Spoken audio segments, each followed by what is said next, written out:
everyone, another day, another anime review. Here at Japanese Anime Mania, or JAM, we do our best to overanalyze and critique every anime that comes our way. So, let's see what's on our plate for this week.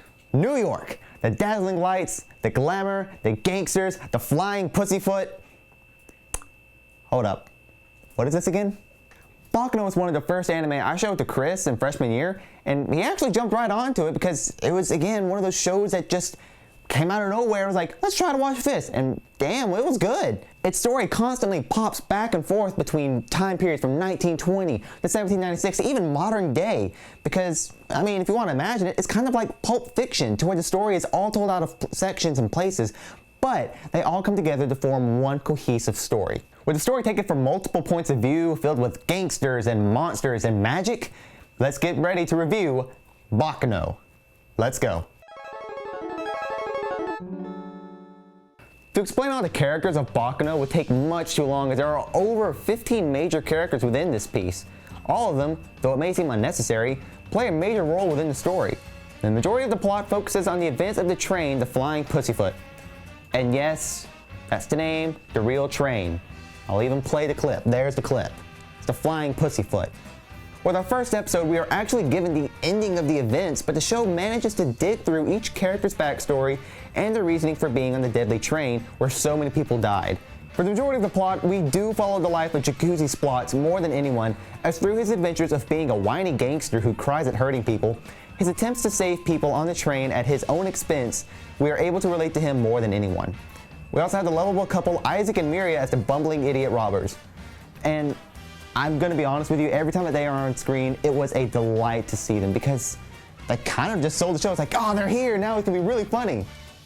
Through their antics, they are connected to almost every character within the series by either stealing from them or accidentally popping into the frame and screwing everything up.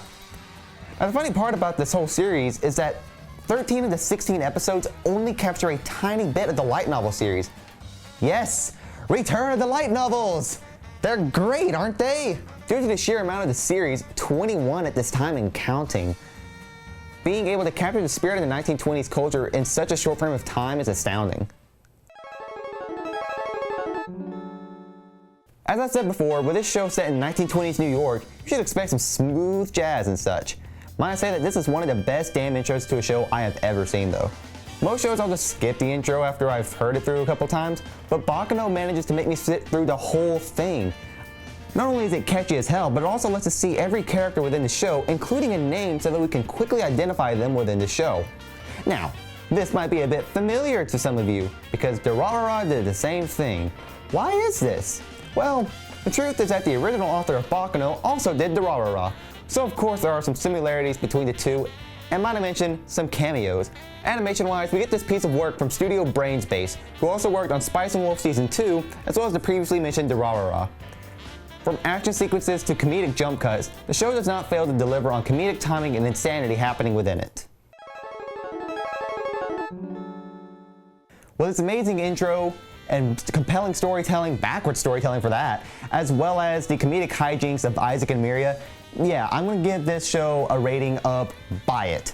Because this show does everything right for a timepiece anime. Not only does it capture the spirit of 1920s New York, but also captures the insanity of serial killers, the craziness of monsters and alchemy. I mean, this is just so convoluted, you don't think it's gonna work.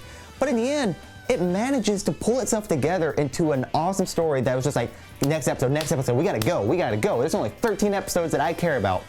The reason why I say 13 episodes out of the 16 is because episodes 1 through 13 deal with the Flying Pussyfoot incident, while episodes 14 through 16 deal with something that actually leads to another part of the light novel series, which in turn teases for a second season. At the time of the Baccano coming out, people were like, oh, yeah, that's pretty cool, but Durarara is a thing. Now, here's the weird thing.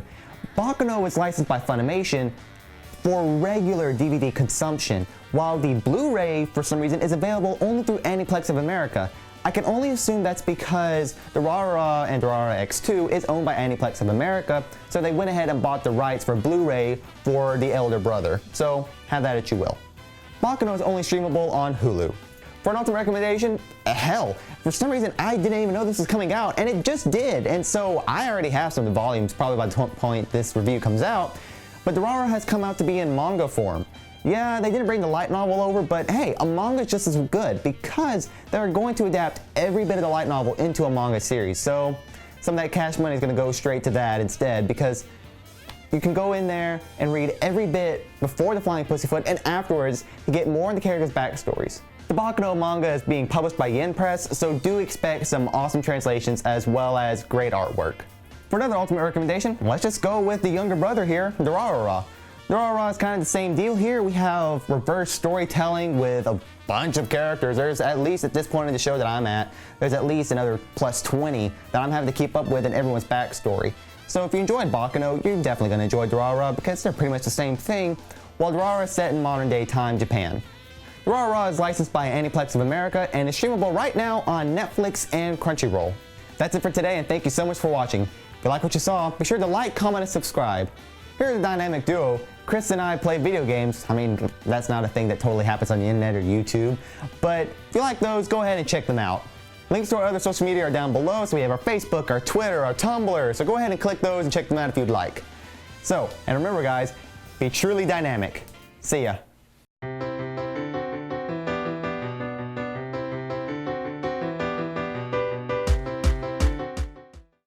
It's been 1 week since you looked at me, cocked your head to the side and said I'm angry. 5 days since you laughed at me, saying get that together, come back and see me. 3 days since the living room, I realized it's all my fault but couldn't tell you. Yesterday you'd forgiven me, but it'll still be 2 days till I say I'm sorry.